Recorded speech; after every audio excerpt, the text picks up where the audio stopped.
सय्यदुल मुरसलीन अम्मा बाद फ़अऊज़ु बिल्लाहि मिनश शैतानिर रजीम बिस्मिल्लाहिर रहमानिर रहीम इहदिनस सिरातल मुस्तकीम सदक़ल्लाहुल मौलानाल अज़ीम व सदक़ रसूलुहुन नबियुल करीम व नहनु अला ज़ालिका लमिनश शाहिदीन व शाकिरीन वल्हम्दुलिल्लाहि रब्बिल आलमीन।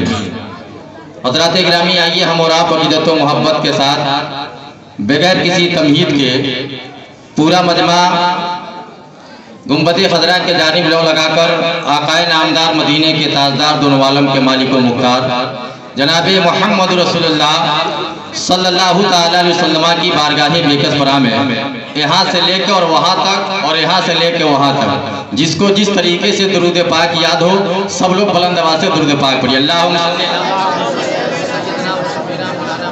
बारिक वसल्लिम सल्लु अलैहि सलातन व सलामुन अलैका या रसूलुल्लाह सल्लल्लाहु अलैहि वसल्लम। हज़रात, आज के इस जलसे के सदर मोहतरम हज़रत अल्लामा मोहम्मद साहब किबला मिसबाही मेंबर रसूल पाक पे तशरीफ़ फरमा है। मेरे बड़े भाई हज़रत अल्लामा मुख्तार आलम साहब किबला निज़ामी वो भी जलवा बार है। साथ ही साथ इकबाल फैजी साहब किबला से आपने नाते नबी समात कर लिया है। और आज की जलसे के कहा जाए जिसे रियल हीरो कहा जाता है या जिसे इस बज़्म के जो है कि खुशनुमा समझ लीजिए, पीरे तरीक़त रहबरे राहे शरीयत हज़रत अल्लामा सैयद हिदायतुल्लाह साहब किबला शमसी मोरवन शरीफ, उनकी आमद हो चुकी है। इंशाअल्लाह कुछ देर के बाद वो भी मेंबर रसूल पे तशरीफ़ लाएंगे। मैं प्रमुख जी को देखते हुए एक शेर में पढ़ता हूँ, आप भी उसे गौर से समात करें कि मिलेगी मंजिल मकसूद ये ईमान रखते हैं। उलमाए किराम बड़ी खामोश है भाई। मिलेगी मंजिल मकसूद ये ईमान रखते हैं और हम अपनी रहबरी के वास्ते कुरान रखते हैं। माता भाई, मिलेगी मंजिल मकसूद ये ईमान रखते हैं और हम अपनी रहबरी के वास्ते कुरान रखते हैं। वफादारी वतन से हो यही इस्लाम कहता है, वफादारी वतन से हो यही इस्लाम कहता है, वफादारी वतन से हो यही इस्लाम कहता है। हम अपने दिल के हर गोशे में हिंदुस्तान रखते हैं, हम अपने दिल के हर गोशे में हिंदुस्तान रखते हैं, हम अपने दिल के हर गोशे में हिंदुस्तान रखते हैं। हज़रात, और आगे बढ़ा एक आशिक़ रसूल तो नबी के इश्क में वो कहने पे मजबूर हो गया और वो कहा कि मैं मुतमईन हूँ शफाअत मेरे रसूल की है, मैं मुतमईन हूँ शफाअत मेरे रसूल की है और रसूल मेरे हैं जन्नत मेरे रसूल की है। मैं मुतमईन हूँ शफाअत मेरे रसूल की है और रसूल मेरे हैं जन्नत मेरे रसूल की है। और सुना दो उनको समझते हैं खुद को जो मालिक, सुना दो उनको समझते हैं खुद को जो मालिक, ये ज़मीं खुदा की हुकूमत मेरे रसूल की है, ये ज़मीं खुदा की हुकूमत मेरे रसूल की है। पूरे मजमा के जानिब से ये शेर सुनिए। न जाने देंगे हम जैसों को भी जहन्नम में, न जाने देंगे हम जैसों को भी जहन्नम में। गुनहगारों ये हिम्मत मेरे रसूल की है, गुनहगारों ये हिम्मत मेरे रसूल की है। अगर नबी से इश्क करते हैं तो दोनों हाथ फिजाओं में लहराएं और बोले या रसूल अल्लाह। ना मिस कॉल मत कीजिए, पूरा रिंग कीजिए तो अच्छा लगेगा। मिस कॉल करेंगे हो सकता है कि नजर नहीं पड़ेगी तो बैक कॉल भी नहीं हो पाएगा, तो पूरा आप कॉल कीजिए। नारे तकबीर और प्यार से बोले सुभान अल्लाह या रसूल अल्लाह। अब शुरू होता है जी। एक मतलब एक शेर पढ़ता हूँ मुख्तार भाई, बस एक मतलब एक शेर पढ़ता हूँ कि चाँद से भी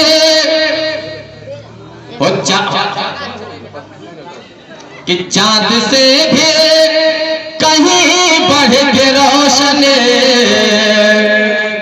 हो, चाँद से भी कहीं बढ़ के रोशन, हाँ रोशन चाँद से भी कहीं बढ़ के रोशन। अरे जब है तलवा मेरे मुस्तफा का, भाई हम कलेजा निकालने आप कलेजी तो निकालिए कम से कम। हाँ, ये रिश्ते मोहब्बत कुछ इस तरह निभेगी, कुछ हम कदम बढ़ाए कुछ आप कदम बढ़ाए। एक तरफा प्यार से कोई मतलब नहीं है। इतना ही लाया मैंने साहब, ये ले लीजिए 100 रुपये दे दीजिएगा जी। हाँ सुन लीजिए, ये रिकॉर्ड हो रहा है, आपका नाम आएगा, घबराइएगा नहीं। कि चाँद से भी कहीं बढ़ के रोशन, हाँ रोशन चाँद से भी कहीं बढ़ के रोशन। जब है तलवा मेरे मुस्तफा का कि चाँद से भी कहीं बढ़ के रोशन।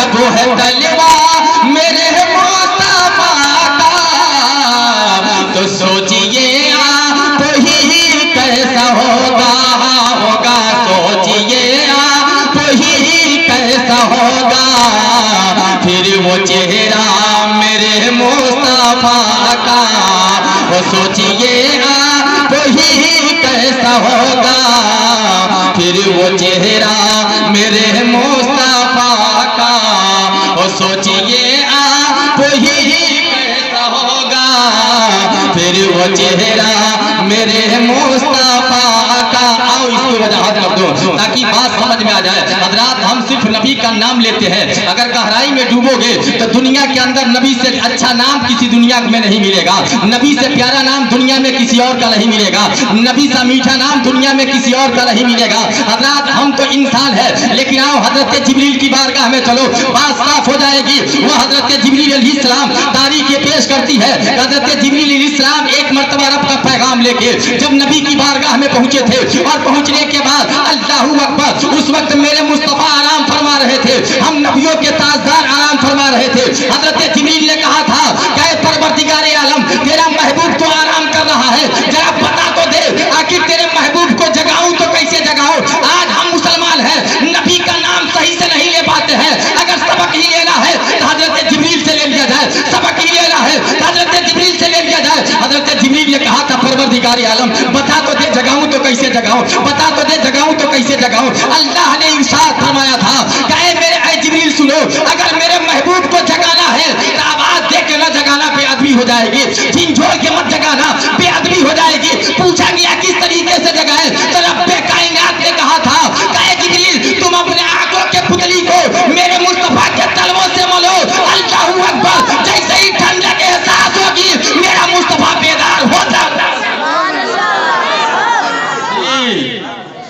ठंडक एहसास होगी मेरा मुस्तफा बेदार होता हुआ नजर आएगा। ऐ मुसलमानों, नबी का नाम लो तो प्यार से लिया करो, नबी पैगंबर इस्लाम का नाम लो तो प्यार से लिया करो। इहदिनस सिरातल मुस्तकीम, कुरान इरशाद फरमाता है कि हमें सीधे रास्ते पे चला। जरा देखिए तो सही, हम कितने सीधे रास्ते पे चल रहे हैं। क्या सीधा रास्ता उसी को कहा जाता है कि जो कदम मैखाने की तरफ जाए और दुनिया कहे कि हम सीधे रास्ते पे चल रहे हैं, जो कदम जुआ के बाजार में जाए और दुनिया ये सोचे कि हम सही रास्ते पे चल रहे हैं, जो कदम अय्याशियों के बाजार कदम करे और वो सोचे कि हम सीधे रास्ते पे चल रहे हैं। नहीं नहीं, बल्कि अगर मोमिन हो तो सीधा रास्ता उसको कहा जाता है कि अगर जहां बुराई देखो तो देखने के बाद उस पर पर्दा डाल लो। अगर आप मोमिन हो तो सीधे रास्ते पे चलने की तैयारी करो और आगे बढ़ो। तो रब इरशाद फरमाता है, अनअमता अलैहिम, यानी उनके रास्ते पे चलाना। ऐ परवरदिगार आलम, हमें तुम्हें चलाना ही है तो उनके रास्ते पे चला जिनके ऊपर तेरा इनाम, जिनके ऊपर तेरा इनाम नाजिल हुआ है। जश्न गौसुल वरा कॉन्फ्रेंस में आने वाले, बस मुझे 20 मिनट का वक्त था, 10 मिनट मैंने प्रमुख जी के लिए दे दिया और 10 मिनट मैं आपके लिए दिया, क्योंकि यहाँ से बोलने के बाद फिर मुझे जाके धर्मा बोलना भी है। लेकिन एक बात बताइए, आखिर इनाम किसके ऊपर नाजिल हुआ, बताएंगे आप? वहाँ मुख्तार साहब सदर जलसा, एक दिन मैं गया। अच्छा एक चीज बताइए कि गुस्ले में कितने फर्ज है? देखिए ये सब सीधे रास्ते पे चलने वाले जी जी जी, कोई एक आदमी बोला है, ये तो सबके लिए जरूरी है ना, सिर्फ एक दो आदमी के लिए जरूरी नहीं है। मैंने एक चचा से पूछा कि जरा बताइए गुस्ल में कितने फर्ज है। कहा मौलवी नासिर तुम मुझसे पूछने आए हो, मुझसे पूछो मैं बता दो। मैंने कहा बता तो दीजिए, अब मरने के काबिल हो गए। तो बड़ी झट से उसने जवाब दिया, कहा एक साबुन है, एक बाल्टी और एक लोटा है। यार ये क्या कहा? मजहब इस्लाम ने तो ये नहीं बताया। सुने, अगर 24 घंटा आप नहाते रहे और गुस्ल के फराइज पता नहीं है तो इंसान पाक नहीं हो सकता है।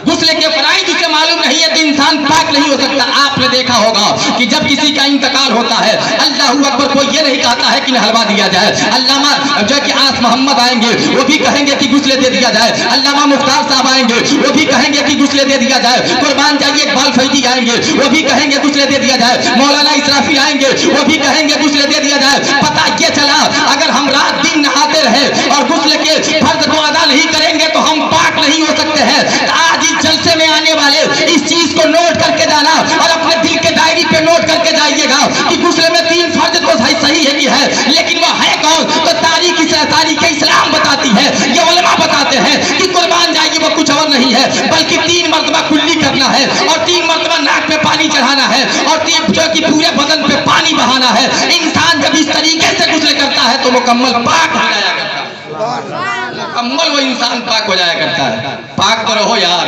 क्या पता जिंदगी के किस मोड़ पे हमारी सांसें रुक जाएगी।